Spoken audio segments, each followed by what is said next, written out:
بناوی خوای گەورە سڵاوتان لێبێت بەڕێزان لە بەرنامەی ئەمڕۆ قسە لەسەر شکاندنی ئاگربەست لە نێوان ئێران و ئەمریکا هەروە داهاتووی ڕێکەوتنی ئێران و ئەمریکا دەکەین. خۆتان ئاگادارن کە لە هەفتەی مانگی ڕابردوو لێک تێگەشتنێک لە نێوان ئێران و ئەمریکا هاتە ئاراوە بەوەی کە شەڕ لە هەموو بەرەکان بە لوبنانیشەوە ڕابیگیرێ و گەمارۆی دەریایی سەر ئێران هەڵبیگیرێ و بامان شێوە ئێران گەروی هەمووس بکاتەوە لە ماوەی 6 ڕۆژیدا گفتوگۆ بکەن بگەن بە ڕێکەوتن بۆی لە دوای 6 ڕۆژەکە گفتوگۆ لە بوارەی پرسی ئەتۆمی ئێران بکەن. بەڵام لە ماوەی نزیکەی مانگی ڕابردوودا دوای یەک مانگ لە لێک تێگەیشتنەکە ئێستا پێشێلکردنی ئاگربەست هەیە و دۆناڵد ترامپیش ئەمڕۆ قسەی کردبوو باز لەوە دەکە کە دەیەوێت گەمارۆی دەریایی بەسەر ئێراندا بسەپێنێتەوە بە هەمان شێوە ئێران ڕایگەیاندووە کە ئێستا گەروی هورموز داخراوە بەهۆی ئەو پێشێلکارانەی کە ئەمریکا کردوێتی. ئێمە قسە لەسەرەوە دەکەین شکاندنی ئەوە ئاگربەستە پەیوەندی بە چێوەیە، ئایا وەکو کارتێکی فشار و وەکو کارتێکی دانوستان بەکاردێ بەوەی کە لایەنەکان بتوانن لەسەر مێزی دانوستان شتی زیاتر بەرز بێنن، یاخود دەگەڕینەوە بۆ ئەوەی کە شەڕێکی گشتگیر ڕووداتەوە، یاخود چی لەم پەر لە بەردەمەوەی کە شەڕێکی گشتگیر دروست بێتەوە. ڕاقسە لەسەرەوە دەکەین ئەو گرژەی کە ئەمڕۆ دروست بوو لە ئێمەنیش چ پەیوەندێکی بە گرژەکانی ئێران و ئەمریکاوەیە، ئەوەی کە سعودیە فڕۆکەخانەیەکی لە یەمەن بردومان کرد کە لەژێر کۆنتڕۆڵی حوسیەکاندایە و بە هەمان شێوە ئەمڕۆ حوسیەکان وەڵامی سعودییاندا بەوە کە بردومانی چەند ناوچەیەکیان لە سعودیە کردبوو. قسە لەسەرەوەش دەکەین ئایا داهاتووی ناوچەکەش چی لێ بەسەردێ و لێکەوتەی ئەم پێشێرکردنی ئەم ئاگربەستە چی دەبێت. ئەم پرسانە لەگەڵ بەڕێز دکتۆر محەممەد بازیانی قسەی لەسەر دەکەین کە بەڕێزیان لە هەولێرەوە لەگەڵمانە. کاکتۆر بەخێر بێن، سوپاسیان بە دەبوون دەکەین.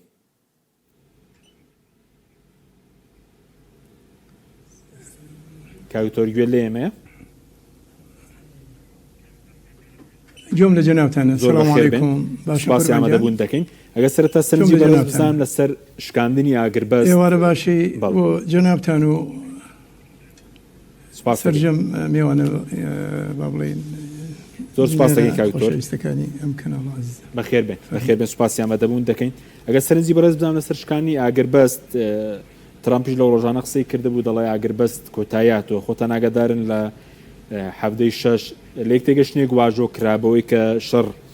ڕابیگیرێ لە هەموو بەرەکان وە گەروی هورموز بکرێتەوە، گەمارۆی دەریایی سەر ئێران لا ببرێت لە ماوەی 6 ڕۆژە زەمینە خۆش بکرێت. بە سۆکاری چێکی ئێستا ئاگربەست شکاوە، ئایا کێوە کارەکەیەتی و ئایا شکانی ئاگربەست بۆ چییە؟ بەوەی کە فشاری زیاتر لەسەرێک دروستکەن یاخود شی دیکەیە؟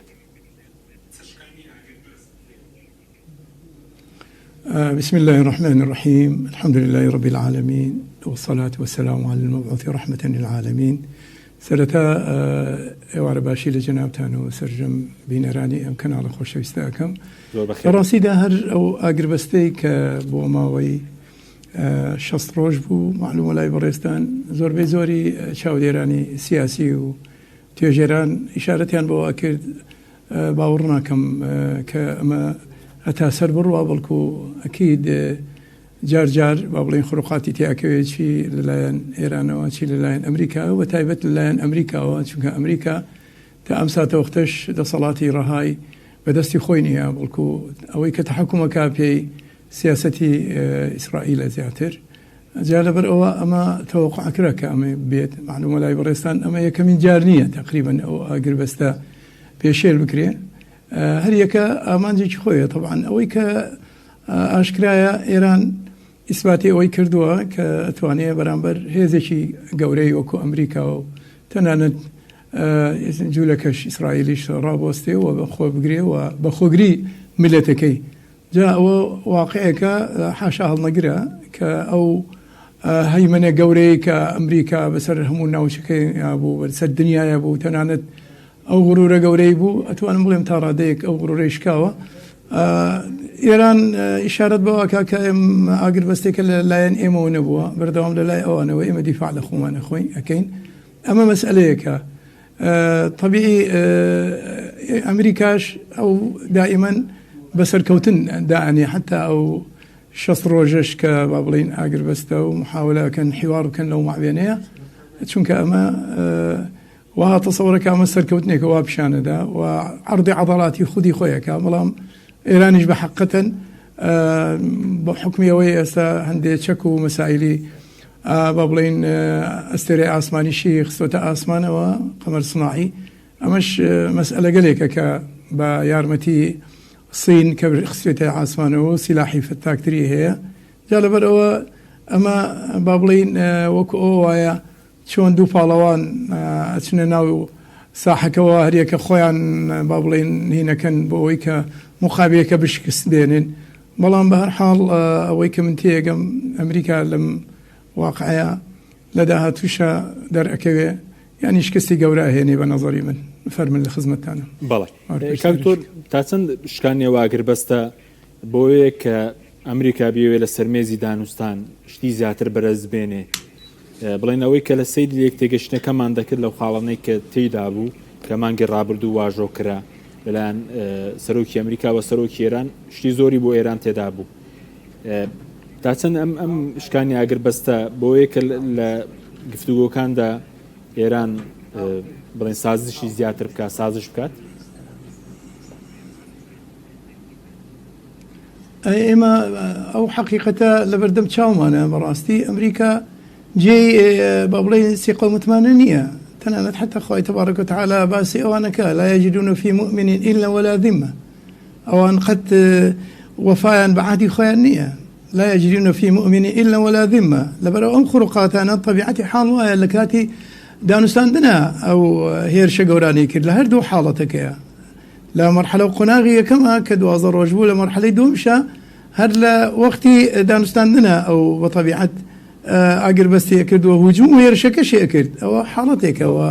لە هەمان وەختیشە دەیەوێ بە حقیقەتەوە کوجاناوێ ئاماژەت پێ کرد با بڵین سیلاحێکی بە قەوەتری بەدەستەوە بێ بڵێەوە تا من هەر کاتێ هەوسم بێ ئەتوانم لێت بدەم و ئەبێ لە سەرمێزی دانوستاندنە کۆمەڵێ سازش بکەیت لەسەر ئەو مەسەلانەی کایە طبیعی ئەمە وەکو عەرزم کردی وەکو عەرضی عەضەڵاتە یعنی عەرەب ئەڵێ عەرضی عەضەڵات یعنی وەکو ئەوەی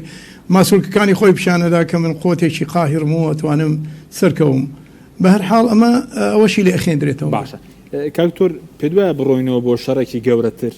بڵین شەڕێکی گەورە وەکو ئەوەی کە 39 ڕۆژی بڵین لە سەرەتای 2000 لە 28 دوو ڕوویدا 28 دوی ئەم ساڵ ڕوویدا و دواتر 39 ڕۆژ بەردەوام بوو دەگەینەوە بە قۆناغێکی لەم شێوەی شەڕ یاخوتان ئەرە ئاگربەستە ماوەت ئاگربەست پێشێل لەکەی دوایی گفتوگۆ دەکرێتەوە یاخود هۆکارەکەی چییە یعنی نەگەڕینەوە بۆ شەڕێکی گەورەتر؟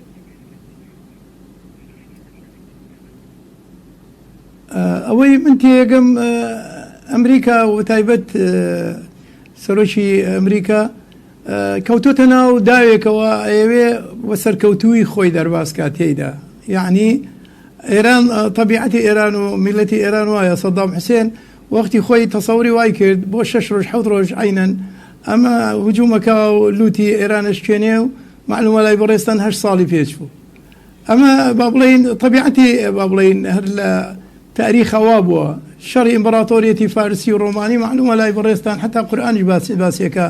غلبت الروم في أدنى الأرض ومن بعد غلبهم سيغلبون في بضع سنين هر أو إشارتك يعني أو شرانا هر بردوام بو لبيني الروم ولبيني بابلين فارس كان إيران كان أزمون تجربة شيء قوري يعني لخورا قري يعني للتاريخ إمبراطورية تكبونه واستاش بتينتي أو تجربة أزمونانا هم متراكمة أنا إسلامش كهاد سودي لا زور أزموني بابلين إمبراطورية ساسانية كان بينيوا بۆیە ئەمریکاییکە بەس وەکو عەرزم کردی عەرضی عەضەڵاتە دەیەوێ بە هەر حاڵ خۆی دەربازکەوە بە شێوازێک دەرباز بێ کە سەرکەوتووە بڵێ من ئەتوانم هەر کاتێ بمەیە جەنگ بکەمەوە لەگەڵ تاییکەم و نایڵ ئیسراحەت کەیتووە ئەو مەسەلانەیە بەڵام لە کۆتاییە مهم الأعمال بخواتیمها بەڵام کۆتاییەکەی من قەناعەتم وایە هەر دێنەوە سەر مێزی دانیشتن و با بڵێن دانوستاندن و لە هەمان وەختیشە ترامپیش بەمە شعبێتی خۆی زۆر ئێستا لە دەست داوە حەقم وەلای بەڕێستان نزیکەی 2 ساڵ و شتێکی ماوە لە با بڵێن وەکو سەرۆک کۆماری ئەمریکا بۆیە ئەوێ بە نەتیجەیەک ئەویش دەربچێ بەڵام ئەوەی کە موشکلەی لێرەیە گرفتە گەورەکەوەیە سیاسەتی ئیسرائیل و لۆبی ئیسرائیل لە ئەمریکا و لە شوێنەکانی کە ئەوانە پێیان باشە کە ئەم با بڵین دانستان نش بەردەوام نەبێ بەردەوام با بڵین ناوچەکە لە دڵ ڕاوچەیە بێ. بەڵێ ئەو پرسی تیرۆکردنی دۆناڵد ترامپ کەم لەم ڕۆژانەدا میدیاکانی ئەمریکا باسییان کرد یاخود دۆناڵد ترامپ خۆشی باسی کرد بوو دەڵێ من کەسی یەکەمم بۆ تیرۆرکردن. پێ وایە هەوڵێک بێ بۆی کە گرژی زیاتر لەگەڵ ئێران کە یاخود چۆن دەیبینی لەم ڕۆژانەدا کە قسەی لەسەر تیرۆرکردنی خۆی کرده بوو دۆناڵد ترامپ؟ ئێمە سەرۆکی ئەمریکا و نەفسیەتی سەرۆکی ئەمریکا ئێمە ئەبێ دیراسەتێکی تەنانەت تا سایکۆلۆجیشی بکەین. سەرۆکی ئەمریکا سەرۆکی وڵاتێکی زۆر گەورەیە، خاوەن تەکنۆلۆژیایەکی گەورەیە معلومە لای بەڕێستان، بەڵام لە هەمان وەختە دەرەکەوێت لە حاڵەتی تنگانە و سەغڵەتیە زۆر با بڵێن ئەو کەسە نییە کە با بڵێن سۆپەرمان بێت، ئەوە تا ئەوەی کە ئەو هێرشەی کە تەنها هێرشبەرێک کردی خۆ نەگەیشتشە ئەو تەماشاکە چۆنی وروژاندنێک کەوتە ناویانەوە لە کاتێکا دەبینین یعنی پیاوی زیرەک و پیاوی بەغیرەت، چونکە ئەگەر ئەو تەکنۆلۆژیا نەبێ ئەوانە بەحقیقەتەن شێوازی لە ترسنۆکی ڕووی تێ کردووە. ئێستا شەوەی کە معلومە لای بەڕێستان ئەو میقدارە 50 ملیۆن یۆڕۆ کە تەرخان کراوە بۆ تیرۆرکردنی ترامپ، من قەناعەتمەوە ئەوش تەسیراتێکی سلبیە لەسەر نەفسیەتی ئەوە لەبەرەوە ئەو ڕۆ خۆتەزانی مافیای زۆر هەیە لە ئەوروپا و کۆمەڵە خەڵکێکەیە بۆ پارە ئەتوان زۆر شت بکەن. معلوم ئەوش ترسێک کەوتۆتە بەری بەحقەتەن لەگەڵ ئەوەی ئەمریکا ڕئیسی ئەمریکی ئەزانین ئێمە هەمومان کە با بڵێن حراست و با بڵێن شتی زۆری هەیە، بەڵام لە هەمان وەختیشە ئەوە ترسێکی کەوتۆتە بەری. یعنی ئەوش مەسئلەیە کە بەڕاستی احتیمالە بڵێ کاکە من زۆر منێتم نییە بە ئێوە. بەڵێ کاکتۆر لەسەر ئەوەی کە بگەڕێنەوە بۆ شەڕێکی گەورەوە کۆوەی 39 ڕۆژ بە دوور دەزانی ئایا پەیوەندی بە دۆخی ناوخۆی ئەمریکاوەیە، پەیوەندی بە ئابووری جیهانیەوەیە، پەیوەندی بە دۆخی ناوچەکە و وڵاتانی عەرەبیەوە هەیە نەگەڕێنەوە بۆ شەڕێکی گەورەتر؟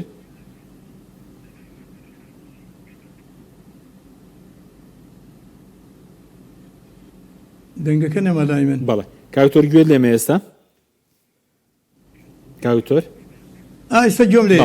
پرسیارەکە مەسەرەوە بوو پێ دوات چەوە کارێک وا دەکا کە نەگەڕێنەوە بۆ شەڕێکی 39 ڕۆژە و شەڕی کە ڕوویدا، پەیوەندی بە دۆخی ناوخۆی ئەمریکا، پەیوەندی بە ئابووری جیهان، پەیوەندی بە دۆخی ناوچەکە ڕۆژهەڵاتی ناوەڕاست و وڵاتانی عەرەبی، ئەوە کارانە ڕۆڵ دەبینن بۆی نەگەڕێنەوە بۆ جەنگێکی ئەوەی کە لە ڕابردوو ڕوویدا؟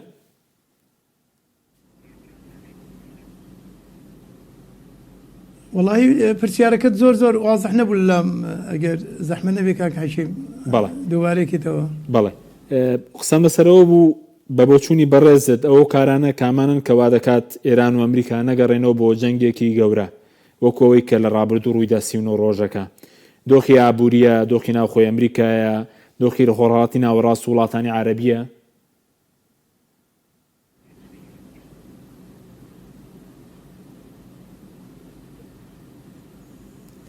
کاوتۆر پچڕێ نازانم چییە ئێستا گوێ لێمێ کاوتۆریان؟ وڵی پچرا بەهرحاڵ بەڵێ پچڕێ نازانم مۆزوعەکە چییە. بەڵێ قسەکەم لەسەرەوە بوو کاکتۆر، بۆچی پێ وایە ناگەڕێنەوە بۆ جەنگێکی گەورە، هۆکارەکەی چییە؟ پەیوەندی بە دۆخی ئابووری جیهانەوەیە، دۆخی ئەمریکا ناوچەکە؟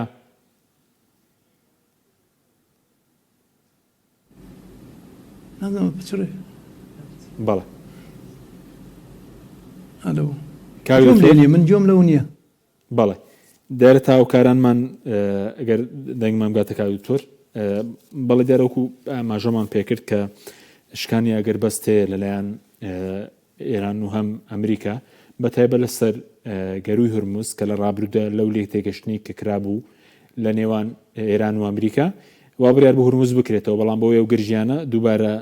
هورموز داخراوەتەوە و گرژی دروست بۆتەوە. کاکتۆر ئێستا گوێ لێمێ؟ ئێستا جۆم لێتە کاک حەشیم فەرمە. قسەمان لەسەرەوە بوو ئایان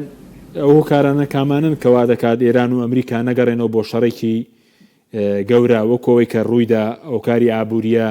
باردۆخی ئابووری جیهان ناوخۆی ئەمریکا، ناوخۆی ئێرانە، دۆخی ناوچەکەیە چییە؟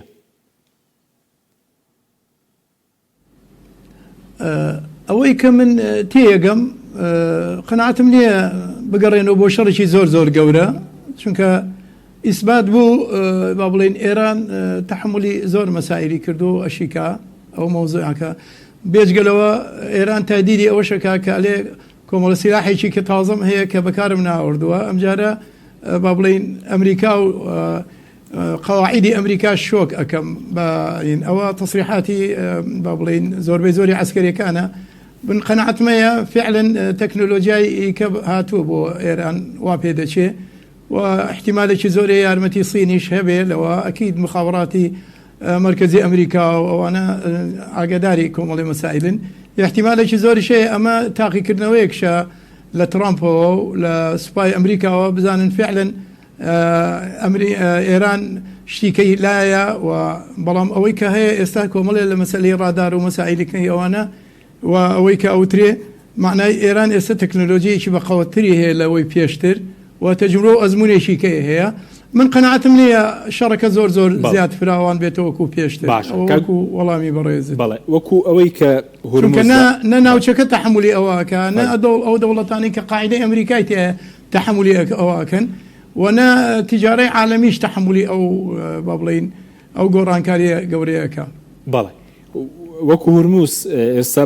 دۆناڵد ترامپ قسەی کردبوو دەڵێ ئێمە کۆنتترۆلی دەکەین لە 39 ڕۆژدا نەتوانرا کۆنتترۆلی بکەن پێ دوایە بتوان لەم خۆناغی ئێستا هورموز کۆنتترۆلکەن کە ئێستا راپۆرتی سەربازی زۆر هەیە کە ئێران بە درێژایی 1500 کیلۆمەتر بڵین لەسەر ئەو ڕێڕەوی ئاوی هورموز بڵین توانای هەیە کۆنتترۆلی هەبێ بەسەر هورموزدا دەتوانن کۆنتترۆلیکەن لەم باردۆخە ئەم چەکە کە چەکێکی گرنگ بوو بۆ ئێران کاریگەری هەبوو لەسەر ئابووری گیان لە ئێران دەربێنن ئەگەر بیتوانێت کۆنتترۆلی بکردایە تا ئێستا کۆنتترۆلی ئەکرد بە نظری من بەڵام توانای ئەوەی نییە چونکە ئەو ناوچەیەکی زۆر فراوانە زۆر زەحمەتە کۆنتترۆلکردنی و هەروەها شتێکی ئاسان نییە ینی حقیقەتەن کۆمەڵێ مەسائلەیە تا ئێستا ئەو ڕێڕەوانەی کە ئێران دایناوە ئەبێ ئەو با بڵین کەشتیە بار هەڵگرانە بەیە بڕۆن نەوت و با بڵین غاز و مەسائلیکە ئیلا بەو ڕێڕەوەیە بێ بڕۆن بە ڕێڕەوەی کە بڕۆن ناکرێ ئەگەر ئەو ئیمکانیەتە ضەخمەی ببوایە ئەوایە زووتر بیکردایە بکە نایکات ئەو مەسەلەیەکە فقط وەکو عەرزم کردنی عەرضی عەضەلاتە وڵێ یعنی با بڵین ئێمە شتی زۆر گەورەمان پێکرێ تەنانەت حتا لێدانی مەسائلی وزە و ماوزە و ئەو شتانەش ئێستا خۆیان بە ئاشکرای ئیشارەت بەوەکەن ئەوە ناکرێ ئەو شتانە بکرێ ئەگەر ئەوەش بکەن تەبان شتەکان گەورەتر ئەبێتەوە چونکە کۆمەڵی دۆستی ئەمریکا لە ناوچەکەدا ناتوانێەوە دیفاع لە قەواعیدەکانی خۆی بکە زۆربەی زۆری وەکو ئەوترێت چۆڵکراوە شتانە لەبەرەوە من قەنەعەتم نییە گەورە بێتەوە فراوان بێتەوە مناوەشاتێک وەکو عەرەبی ئەڵێ با بڵێن هەروە وەکو تاقیکردنەوەی یەکتریە و بەرحاڵ من قەنەعەتم نییە ئەم شەڕە زۆر گەورە بێتەوە ئەوە تەوەقعاتی منە بەڵام لە مەسائلی عسکەری و مەسائلی کەش ئەوە شتێکی کێ بەڵام وەکو تەوەقعات وا تەوەقعکرێ ئەگەر توانێت ئێستا کۆنتترۆلی هورمزیانە کرد و کۆنتترۆلی ئەو دوورگانیانە کرد کە لە دەور پشتی هەرمزە بەڵێ داهاتووی گەر و هورموز پێ وایە دەبێتە گەروێکی تاو بڵین دەوڵەتی ئێران کە لە قۆناغی پێش شەڕەکە ئەوە لە ئارەدانە بوو پێ دوایە دوای ئەم قۆناغا دەبێتە گەروێکی ئێران یاخۆی سامە ترامپ باسی لەوە کرد بۆ ئەویش بەنیازە گەمارۆ بڵین باز بسەپێنێ دەڵێ بازی لە سەدا 20 وەردەگرینێ ئێمەش وەکو کرێی پاراستنی ئەو ناوچەیە خۆی آخر ئەمریکا کە نەتوانێت قەواعیدەکانی خۆی بپارێزێ ئەوە تا بەردەوام قەس بکرێەوە زمانی حاڵی خۆشیان ئەو فترەیە سەربازشان لێ کوژراوە و برینداریشیان زۆرە و لە قەواعیدەکانیان دراوە چۆن نەتوانێت دیفاع لە هاوپەیمانەکانی بکە یانەوە تا ئەو دۆستانەی بکە کە لە ناوچەکەیە بۆیە دۆستەکانشی پاڵپەستە و زەختێکیانەیە لەسەر ترامپ بتێ نەتەوێ ئەوها نییە ینی ئەوانیش تەحمل و ئەوە ناکەن ینی مثلەن ئەو وڵاتانی کە قاعدەی ئەمریکی تایە تەنانەت معلومە لای بەڕێستان حتا لە قاعدەی عەمانشی داوای ئەمریکیەکانیدا لە ئوردن ینی فراوانتری کردوتەوە ئێستا ئێران بێجگەلەوە حوسەکانی هاتوونەتە ناو مەیدانەکەەوە احتیمالە بابلمەندەبیش ئەو گەروی بابلمەندەبیش دابخرێ و هەندێک سەفینە غەرق بێ لەو منطقەیەوە حرەکەتی با بڵێن میلاحە و بەحریش لەو منطقانەوە نەمێنێت لەبەرەوە فراوانکردنی ئەو وەزعە لە مەسلحەتی ئەمریکانیە و لە مەسلحەتی ناوچەکەش نیە و لە مەسلحەتی عالەمیش نییە. ئەوە مەسئلە گەلێکە. بۆیە من قەناعەتمەیە بە فترەیەکی زۆر کەم ئەوانەی ناوەندیکردن لە مابێنی با بڵین ئەمریکا و ئێرانە جارێکە ئەکەونەوە خۆ و احتیمالێکی زۆر شێ دەوڵەتە گەورەکانیش مووقیفی چیکەیان ببێ لە مفاوەضات و دانستاندنان. بەڵێ کاتۆر باسی حوسیەکانت کرد ئەمڕۆ گرژێکیش دروست بوو لە نێوان حوسیەکان و سعودیە. پێ دوایە جارێکی کە سعودیە و حوسیەکان بگەڕێنەوە بۆ شەڕ چووکە لە 2022 ئاگەر بەستێکیان کرد سعودیە و حوسیەکان و ئەمڕۆ بڵێن باز لەوە کرا کە سعودیە بردومانی فڕۆکەخانەی سەنعای کردووە دواتر حوسیەکان بەشێک لە ناوچەکانی سعودیان بڵێن ئەم شەو بردومان کرده بوو. دەگەڕێنەوە بۆ قۆناغی ئاڵۆز لە بینی سعودیە و حوسیەکان. ئێستا هەڵوێست و مووقیفی سعودیە فەرقی لەگەڵ جارانە. ئێستا علاقەی سعودیە با بڵین لەگەڵ ئیماراتە خراپە. معلومە لای بەڕێستان ئیماراتێکان زیاتر دعمی هینەکەن دعمی با بڵین دوو طرفە معلومە ئێستا لە ئێمەنە یەمەنی جەنوبی و یەمەنی شیمالی وەکو جارانیان دروست کردوتەوە سەنعا و عەدەنە لەبەرەوە هەردوو لایەن مەصالحیان هەیە ئەمانش ململانەیەکیان هەیە معلومە لای بەڕێستان بەڵام ئەم ململانەیەش بە طەبیعەت من وهاتی ئەگەم لەوانەیە هەر بە مەسلحەتی ئەمریکا دەرنەچێت لەوانەیە بە مەسلحەتی زیاتر ئێران دەرچی ئەم ململانەیەش چونکە حوتێکان بتێنێتەوە حوتێکان ئیمکانێتێکی عسکەری زەبەلاحیان هەیە ئەوە تا ڕۆکێتی گەورەیان هەیە و زەبەلاح قەسفی تەل ئەبیبەکەن شوێنەکانی کاکەن بۆیە ئەمەش ئاگرەکە گەورەوە بێت لە مەسلحەتی ئەمریکانیە و بابلمەندەبیش ئەگە بژیرێت ئەوش حاڵەتێک دروستەکە بۆ ئەمریکا و بۆ تیجارەتی بازرگانی نێودەوڵەتی ئەوەش بە نەزەری من ئەگەر ئەو حاڵەتەش با بڵین وەزعێکاوها بێ ئەوەش با بڵین عەجەبەن ئەمریکا ئەتوانێت ئەو ئاشتەوایە جارێکە دروست کاتەوە لە بینی ئیمارات و لە بینی با بڵین سعودیە ئەمە مەسەلەیەکە سعودی ئێستا معلومە لای بەڕێستان علاقە و پەیوەندی لەگەڵ سینا زۆر بەهێز کردووە و هەوڵ و تەقەڵاشیەیە لەم شەڕەیە تۆزێک میانەگیری بکە یعنی یانەوە تا خۆی دوور خاتەوە لەم شەڕە بەڵامی تر بە هەر حاڵ ئەو سیراعێکە لە بینی ئیمارات و لە بینی سعودیەیە ئیماراتیش معلومە لای بەڕێزت زۆربەی زۆری شەریکاتەکان شەریکاتێکی جوولەکەیە و ئەوانش تەدەخلی هەموو با بڵین شەڕەکانەکەن لە هەموو وڵاتانی عەرەبی و لە ئیسلامی. بەڵێ هۆکاری ئەوەش کە لە کاتی شەڕەکە ئیمارات یاخود ئێستا شێرشی دەکرێت سەر پەیوەندی بەو پەیوەندیە هەیە کە لە نێوان ئیمارات و ئیسرائیل ئیمارات و ئەمریکا کۆمپانیەکانی ئەمریکا و ئەمریکاوەیە لە ئیمارات. بەڵێ بزڵبتەوە طبعاً وەکو عەرزم کردی زۆربەی زۆری کۆمپانیەکانی ئیمارات با بڵین ڕەسمالەکانیان یەهودین ئەوە معلومە لای عالەمیەن ئەوە مەشهورە بەڵام ئەمریکاش طبعاً مەساڵحی خۆیە ئەمریکاش خۆ ئەلەم شتانەیە زۆر جاروا هەیە لەوانەیە حتا دەسەڵاتی با بڵین ئیسرائیلیشی نەبێت زۆر جار ئیسرائیل زۆربەی گاڵتەی هەر بە زۆربەی زۆری سەرۆکانی ئەمریکا کرد ترامپە تۆزێک جاروایە با بڵین ئینزارێکەدا بە نەتەنیاهۆ بەڵام لۆبی جوولەکە بتێنێتێت لە ئەمریکا لۆبیەکی گەورەیە ترامپیش بە قەناعەتی من ناتوانێت زۆر تەجاوز لە هەندێک مەسائل بکە. بەڵێ وەکو کە لە مەساڵحی ئیسرائیلە نەبێت. بەڵێ وەکو ئامانجی ئەمریکا بڵێن ئەمریکا لەو ناوچە دوورە دەستەواتوتە خۆڕەڵاتی ناوەڕاست جگە لە ئامانجی بڵێن ئابووری دەست بە سەراکردنی ڕێڕاو ئاویەکان ئامانجی چیە لە ناوچەکە دەی وڵاتانی ناوچەکە چۆن بن و هەژمونی چۆن بێ لە ناوچەکە و دوای ئەم جەنگەش پێ دوایە چی بەسەر هاتووە؟ خۆی ئەم شەڕە لابوو دەبێت کۆتایی بێ احتیمالێکی زۆرە من قەناعەتمەیە ترامپ دەدۆڕێت لەم هەڵبژاردنانی کە دادێ هەڵبژاردنی نیوەش هەیە معلومە لای بەڕێستان دەکرێت با بڵین 2 ساڵ جارێک کە سەرۆکێکی کە هات من قەناعەتمەیە چۆن ترامپ باسی سەرۆکانی پێشخۆیەکە و کە ئەوها ئەمریکایان خستە ناو شەڕێکەوە و شەڕێکی نەگریس و ئێمە پارەیەکی زۆرماندا بە ئێران و ئەو پارە بلۆکراوەکانماندایە و ئەم شتانە وەڵا من قەناعەتمەیە ڕئیسێکی کە بێ ئەوجا همان أو قسانيك ترامب ديكرد أوان ديكن أما حالتيكم حالتي دوميان بالنسبة أمريكا هي زي شكاية عالميا وزنوبتوا صينا كخوشي نخصتنا ويس شركة ولا همان خد شاد دوري شي قورشي هي لو تكنولوجيا كاي غزوي همون دنياي كردو بو تكنولوجيا كايتي وبسعر شي ارزان تريش ولا فضاشة معلومة لا يبرد التكنولوجيا مثلا بابلين موشكي امانه هم الصين استا صين زبلاحة يعني وحقا اما شر مشكلة شي قوريه بالنسبة امريكا وتنا حتى نكر امريكا بالنسبة اوروبا شوت صناعتي اوروبي استا قياسي كيف صناعتي استا بابلين او تكنولوجيا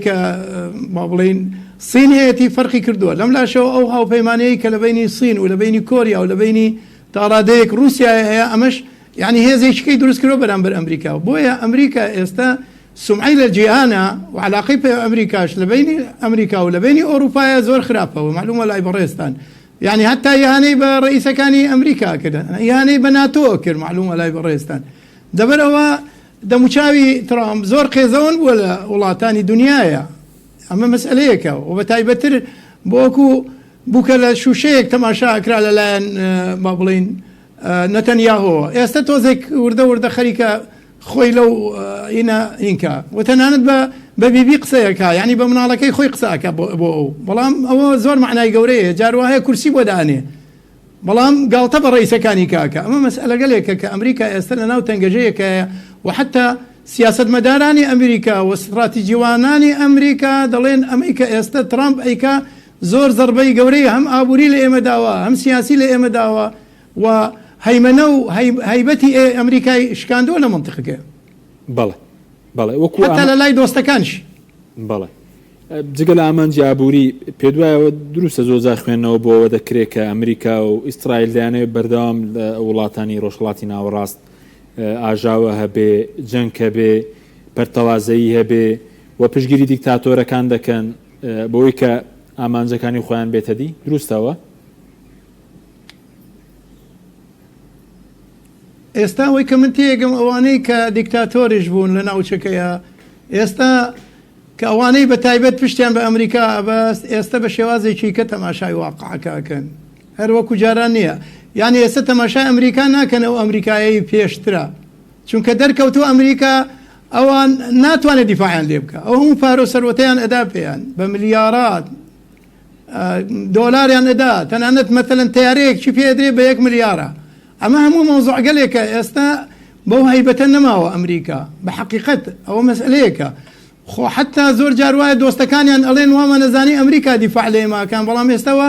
دەرەکەوێت ئێمە خەریکە دیفاع لەو بکەین ئەمە مەوزوع گەلێکە بە حەقیقەتە ئەمە خەیاڵ نییە ئەمە واقعە توێژەرانی دنیا ئیشارەت بەوەکەن تۆ ڕۆژانە دەیان ڕۆژنامە بخێنەوە بە زمانی ئینگلیزی حتا بە زمانەکانی کە تەماشا دەکەی یعنی قێزەون بووە یعنی سیاسەتی عالەمی هەر ئەسڵەن ئەمریکا وای کە حەیای UN برد مافی مرۆڤ و مافی ئافرەت و مافی ژیان و ئەمانە هەمووی نەما لە سەردەمی ترامپا هەمووی وێران بووە تەنانەت وەکو بەڵتەجی لێ هاتووە وەکو عەرەب مسرەکان ئەڵێن وەکو شەریعەی غابی لێ هاتووە القەوی یەأکل الضەعیف ئەوەی کە بەهێزا بێ ئەبێ بێهێزەکان بخوا نە دیموکراتێتەکەی بانگەشەیان پێکرد هەمووی بوو بە زەیف نەمافی مرۆڤەکە نەمافی مناڵ نەمافی ئافرەت هەمووی بوو بە سەراب ئێستا شەرمەکە ئینسان بڵێ دیموکراتیت یعنی کامە دیموکراتیت دەی دیموکراتیت میلەتان قڕکەی ئەوەی بەسەر غەزەیە هاتەوە دیموکراتیت بوو ئەوەی بەسەر ئێرانە دێ دیموکراتێتە لە هەزارها کیلۆمەترەوە دێ قەسمی منتقەیەکە ئەوە دیموکراتێتە مادام ئەوەی بۆ تۆ بێ بۆ منیش ئەبێ ببێ باشە بۆ جوولەکەیەک بێ بۆ کیانێکی ئیسرائیلی ببێ زەڕێ هەبێ بۆ ئێران نەبێ بۆ عێراق نەبێ بۆ تورکیا نەبێت ئەمە مەسەلەیەکە یعنی ئەمەی کە ئێستا ئەکرێ لە تاریخی بەشەرێت هێشتی وانە بووە هیچ کات هێشتی وانە بووە ئیمپراتۆرە قەدیمەکانە هاتن شەڕیانە کرد لەگەڵ یەکتریە دوایەوەی تر شێوازی لە ڕەفاهیەتیانە خستە ناو خەڵکەکانەوە ئەمانە بۆ هەر وڵاتێ بڕۆن ئەیانەوێ وێرانکاریکن ئەمریکا لە هەر وڵاتێ بێ وێرانیەکە بەڵێ کاکتۆر پرسیارێکی لەسەر ناوخۆی ئێران دوای کەمێکیش کاتمان دەخولەکێک ماوە لەسەر سەردانەکەی زەیدیش قسە دەکەین بەشدۆخی ناوخۆی ئێران ئێستا دوای جەنگەکە بەڕێز و تداوان خۆیان ڕاهێناوە لەگەڵ گەمارە و لەگەڵ شەڕ ئەم دۆخەی ئێستا بڵین یەک بۆ چوون هەیە مەدانی ئەوەی کە پێدەوتێ مەدانی شەڕ و ئەوەی گفتوگۆ دەکات یەک هەڵوێستیانە یاخود دابەشبوون هەیە یاخۆ ئێستا دۆخەکە لە ناوخۆی ئێران لە ناو بڕیار بەدەستان چۆنە؟ من قەناعەتم نییە ناو ئێران دابەشبوون ببێت لە میلەتی ئێرانە. ئەوەی کە سەردانێکی ئێران بکات تێگا میلەتی ئێران ئێستا بە هەموو قەوم و میلەتەکانەوە وحدەتێکی تەواویان هەیە، ئەوان وڵاتی خۆیانیان خۆش ئەوێت کابرای لە هەزارها کیلۆمترەوە بێ. ئەوە یعنی واقعەکە ئێران عێراق نییە بە حەقیقەت عەرزم کردی حەضارەتێکیانێ وڵاتی خۆیانیان خۆش ئەوێ. لە سایقێکیان پرسیارکە لە با بڵێ سەر و کۆمارێکیان پرسیارکەی قساکە ئەڵێ ئێمە وڵاتی خۆمانمان خۆش ئەوێ دیفاعی لێ یەکەین، نایڵین داگیر کرد بێ وڵاتمان داگیرکە. ئەمە واقعی عێراق نییە. سەدام حوسێنێک بە ئاگر و بە ئاسن خۆڕاستە ملاحەزە و تێبینی هەیە لەسەر دەسەڵاتی ئێرانیش، بەڵام ئەوان طبیعەتی شعبی ئێرانی وایە کە کاتێک هێرشێک لە دەرەوە ئەکرێت ئەگەر حتا ملاحەزە و زۆریشیان هەبێ لەگەڵ یەکتریا معارضی زۆر گەورەش من لەگەڵ یەکتریا ئەوان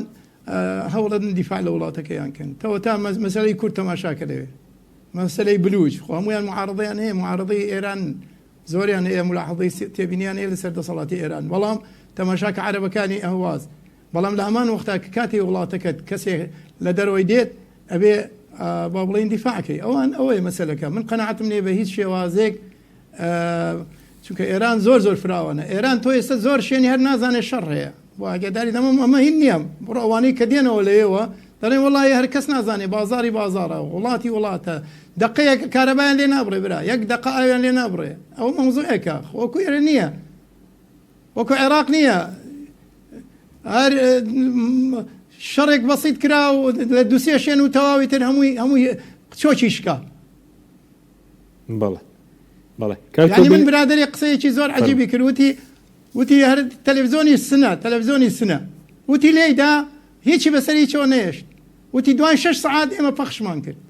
دوای 6 سعات پەخشی کرد. ئەوە ناوچەی کوردەواری خودی خۆمانە. یعنی حتا سودەیەکیان بە نایلۆن دروست کردو و پەخشی خۆیانیان کردووە. ئەمە مەوزوعێکە، بەڵام وەکو ئەوەی ئەوان مقاومەیە. بەڵام شعبی ئەمریکا ئێستا بێزارە لە مغامرەیە، کوڕی خۆی ئەنێرێ بۆ چی؟ یعنی چی دەستەکەوێت؟ بە ئەوەی بە ئاشتی دەستەکەوێت بە شەڕ دەست ناکەوێت. بەڵێ کاکتۆر بینە سەر عێراق سەرانەکەی عەلی زەیدی شەبوو ئەم سەردانیت کاریگەرێکی باز دەکرێت بۆ پرسی گەندەڵی گروپی چەکدار پەیوەندی ئابووری و بەرهێنانی ئەمریکا و عێراق سەردانی کردووە، یاخود ململانەی ئێران و ئەمریکاش لە عێراق لە بەردەم چیدا چاوەڕێی چی بکەین لە ململانەی ئێران و ئەمریکا لە عێراق؟ خۆی گەندەڵی بەڕاستی گەندەڵی شتێکی زۆر چاکە. هەر کەسێ با بڵێن گەندەڵی نەیەڵێ ئێمە دەستخۆشی لەکەین، بەڵام عەجەبەن تۆ حوتە گەورەکان بەجێ ئەڵیت و دەستەکەی بە دەست و پێیەکان. من قەناعەتم وەکو خۆم قەناعەتم بەوە نییە ئیلا بێ لەسەرەوە دەست پێ بکەی. دوو کەس لەسەرەوە دەست پێ بکەوەکانی کە ئینهیارەکەن، بەڵام تۆ دێی دەست و پێیەگری وەکیل وەزیرێک ئەگری کە مدیر عامێک ئەگری. ئەمە ئەو چاکسازیە نییە کە خەڵک چاوەڕێیەکە. بۆیە من بەش بە حاڵی خۆم شکم هەیە لەم مەسئلەیە، یعنی شکم هەیە لەوەی کە ئەوەی چاکسازی ئەکا ئەبێ مصلح بیکە، خۆی مصلح بێ یەڵا بتوانێ فەساد لابە. ئەمە یەکەمیان. ئەم پیاوە دیفاع یعنی ئێمە هیچ نازانین لێ، من شخصیان هیچ نازانم لێ، بەڵام ئەم کابرایە گەنجێکە جارێ ئێمە مەجال ماوە ئەبێ بزانین تەماشاکەین فعلا بزانین ئەتوانێت سەرکەوێ و تەمەنای سەرکەوتنیشی بۆکەین. چونکە هەر کەسێک ئەم گەندەڵیە لە عێراق و لە کوردستان و لە شوێنەکانی کەیە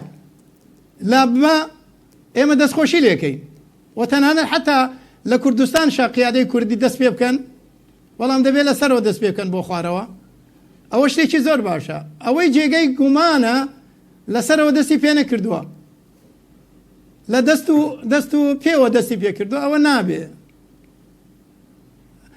ئەوەش کە ئەوترێ ڕۆیشتۆ بۆ ئەوێ ئێمە نازانین، جارێ بە متابعی ئەخبارەکان بکەین بزانین فعلا چۆنی مامەڵاکە لەگەڵیا و بەچی پەیامێکەوە دێتەوە. بەڵام میلەتی عێراق بە عموم پێی خۆشە و دەستخۆشیش ئەکا، ئەگەر چی ئێستا کەمشە دەستخۆشی لێکە، بەڵام هەتا شۆڕە ئەوە داهاتووی نزیک دەرەکەوێت. باشە ئەی بۆ ناوخۆی خۆمان پێت باشە لێرەش هەڵمەتێکی لەم شێوەیە بکرێ یاخود قسە لەسەرەوەی بۆچی پارەیەکی زۆری گەندەڵکارانی عێراق سیاسیەکان هێنراوە هەرێم ئەمڕۆ باز لەوە کرا 375 کیلۆ زێر گەڕێنراوەتەوە لە هەرێمەوە بۆچی بڵێن پارەی گەندەڵکاران بێنرێتە هەرێم یاخود چەندە گرینگە لێرەش هەڵمەتێک دژی گەندەڵکاران دەست پێ بکە ئێمە دەستەی نەزاهمان هەیە لێرە بەڵێ ئێمە دەستخۆشیان لێکەین دەستی نەزاها مەفروض وایە بە تەوجیهی سەرسەرەوە بە تایبەت هەردوو لایەن معلومە لای بەڕێستان خودی خۆیان دەڵێن گەندەڵی هەیە ئەی بۆ دەست پێ ناکەن مەفروض وایە بەغا دەست پێ نەکا لێرە من نەزەرم وایە لێرە دەست پێ بکرێ و ئەم موچە و مامەسایلی کە و ئەم پاش کەوتەوە مەسایلی کە ئەبێ هەوڵ بدرێ جوان نییە لە بەغاوە خەڵکێک بێ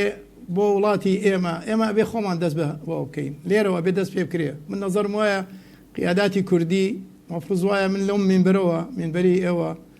لەم مینبەرەوە کە خەڵکی جۆی لە ئێمە ئەوانی جویان لە ئێمە هیوادارم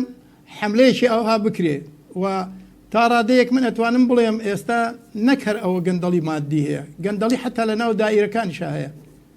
بڕوات بێ دائیرەی وایە ئەڕۆی ئەبینی بۆ تەوقیعێک 2 سعات بەست زمانێک دێ لەو وەزارە من نامێ ناوی بێنم من خۆم ڕۆیشتومە هەروە وەکو ئیطلاع 2 سعات ڕاوەستێ لەبەر پەنجەرەیەک قەرەباڵغی بووە بەگەرما ڕیشسپی مناڵ پیاوی پیر پیرێژن لەوەیە بۆ یەک تەوقیع 2 سعات لە بەردەم پەنجەرەیەکە بۆ نمونە کەسێکم بینی 1 ساڵی ڕەبەقە دەڵێ من 1 ساڵی ڕەبەقە بەس دەمەوێ ناوی کارەباکەم بگۆڕم بۆ ناوی خۆم پیاوێکی ڕیشسپی بوو ئەو گەندەڵیانە دەبێت سەرۆک وەزیران لە هەردوو ئیدارەکە ئەبێ محاولە بکەن ڕقابەت دابنێن وەکو نیظامی حیسبە کە لە ئیسلامە هەیە حەزرەتی عومەر بە شەو ئەگەڕا بە ڕۆژیش ئەگەڕا خەڵکی دانابوو بگەڕێن لەسەر بازاڕە لەسەر هینا ئەم هەموو گرانیەکە هەیە ئەمە هەمووی چێ باجەکەیدا هاوڵاتیەیدا ئەم هەموو گرانی چیلۆیە پەتاتە ئەکری چیلۆیە تەماتە ئەکری چیلۆی ئەوەندە ئەکری بەوەندە 2 قات و 3 قاتە ئەمە بێ ڕقابەیەکە بێ مالی بۆ بازاڕەکان بگەڕێ بەسەر ئەو خەڵکەیە بزانێ ئەو خەڵکە چییە دەسەڵاتدارانی کورد دەبێ بێنە خوارەوە هەر لەسەرەوە خەڵک پیان نەگەێنێ با بێنە ناو خەڵکەوە بزانن خەڵک چۆن ژیانی یعنی ژیان زۆر خراپە ئێستا لە وڵاتی ئێمە ژیان زۆر خراپە بەڵێ هیچ جومێدێک لێ دەسەڵاتداران بکەن بە فەساد و گەندەڵی و دەست پێ بکەن لەسەرەوە بۆ خوارەوە بەڵێ دا قسە لەسەرەوەی دەڵێن ئەوانەی کە ئەمڕۆ حکومڕان و لە دەسەڵاتن خۆیان خەریکی گەندەڵیەوەن چاوەڕێ دەکرێت هیچ بکرێ من قەناعەتم هەیە ئەگە خۆمان نەیکەن جوان نییە خەڵک بیدا بەسەرمانە خۆمان شتەکانی خۆمان بکەین ئێمە پێشەوەی ئەم حکوومەتانە دامەزرێ ئێمە حکوومەت بووین برا لە ساڵی حیسابکەنەوە تو 1992 ئێمە حکوومەتین تاکو ئێستا چەنەها کابینەمان بووە ئەوجا ئەمانە هاتوونە ئێستا وەختێک من چوومە بەغان 2003 لە منطقەی عامیرەی بووم بڕوات بێ ئەوانەی کە ئێستا حکومەکەن زۆری نەعلیان لە پا بوو کراسێکی پیس بەڵام ئێستا ئەوان فێر ببن بە ئێمە بڵێن کاکە گەندەڵی لە فڵان شوێنە و فڵان شوێنە ئێمە ئەبێ خۆمان مکافحەی گەندەڵی بکەین لێرەوە بەدەست پێ بکەین هەر وەکو بۆتین بکەین بۆتین هەموو دەوڵەمەنەکانی کۆ کردەوەتی وەرن ئەوانەی کە نزیکی خۆش بوون دەری نەکردن لە ژوورێکە گوتی هەموو ئەو پارانی کاتانە ئێوە پێیاتان کردو چۆن پێیاتان کردو وەرن داینێن ئێمە لە ئەزمەیان ئێستا خەڵک لە ئەزمەیە مەفروض وایە وا بکرێت بەڵێ بە تایبەت ئەبێ من ئەینە لەکە هادا ببێ ئێستا بڵین ئەرێتەوە دێنێ هاتی پارەت نەبوو دێنێ بووی بە وەزیر هیچن نەبوو دێنێ هاتیتەوە لە دەرەوە هیچن نەبوو ئێستا ئەم هەموو مریارەت چییە ئەم هەموو پارەیە چییە ئەبێ دەست بگرێ بە سەریاوبیە تەوزیعی کاو هەر هیچ نەبێ قەرزەکانی پێ بداتەوە ئەو قەرزانی کە هی هاوڵاتیانە لەسەر حکوومەتی هەرێمە باشە کاکتۆر دوخولەکمان ماوە وەکو دوا پرسیاریش وەکو عومەری عەبدولعەزیز کەین یەک عومەری عەبدولعەزیز تخوا بە ئەم قسەیە بکەم فەرموو عمەری کوڕی عەبدولعەزیز کە کاتێ بوو بە خەلیفە کردیان بە خەلیفە ئاگای لێ نەبوو خێزانەکەی بان کرد وتی خێزانی خۆشەویستم وەرە من بوومە بە خەلیفە ئاگام لێ نەبووە منیان کردووە ئەو خشر و زێڕەی کە هەتا چونکە باوکت خەلیفە بووە براکەشت خەلیفە بووە شتی زۆریان لە بەیتی ماڵ بە تۆ داوە ئەبێ وەرە دوو حاڵەت هەیە یان منی اختیارەکە یان ئەو زێڕ و زیوە لە خۆیەوە دەستی پێکرد یەکسەر زێڕ و زیوەکەی هەمووی هاورد خستێ ناو بەیتی ماڵەوە ژنەکەی وتی من تۆی اختیارەکەم وەختێ لە سەرمەرگا بوو 11 کوڕی هەبوو کە سوکارەکەی هاتن بۆ لای وتت هیچیت بۆ بەجێ نێشتونە بۆ کوڕەکان مناڵەکان وتی خوان بەجێ هێشتووە ئەگە شتێکیان لە بەیتڵماڵە زیاتر پێ بدەم لە خەڵکانی کە خوای تەبارەک وتعالە محاسبە مەکایان خەمە ناو ئاگرەوە بەڵام ئەگەر ئەوان صالح بن إن الله يتولى الصالحين ئەوان صالح بن خوای تەبارەک وتعالە فەکیان ناخا بەڵێ مؤرخین باسەکەن ئەڵێن ئەو 11 کوڕەی دوای مردنی خۆی خوای تەبارەک وتعالە ڕژاندی بەسەریانە کوڕی پاشاکانی کە و ئەمیرەکانی کە سواڵیانە کرد لەبەر دەرگای خەڵکێکی کە ئەمە تەجروبەی باپیرانی ئێمن سوودی لێبینن بەڵێ سوپاس دەکەین کاوی زۆر بەڕێز دکتۆر محەممەد بازیانی وتەبێ ژوەندامی مەکتەبی سیاسی بستنەوەی پەیوەندی ئیسلامی کوردستان سوپاسیان بەدەبوون دەکەین کە لە هەولێرەوە لەگەڵ مام بووی سوپاس بۆی بینەرانی بەڕێز سوپاس بۆ ئەو کارانم خواتان لەگەڵ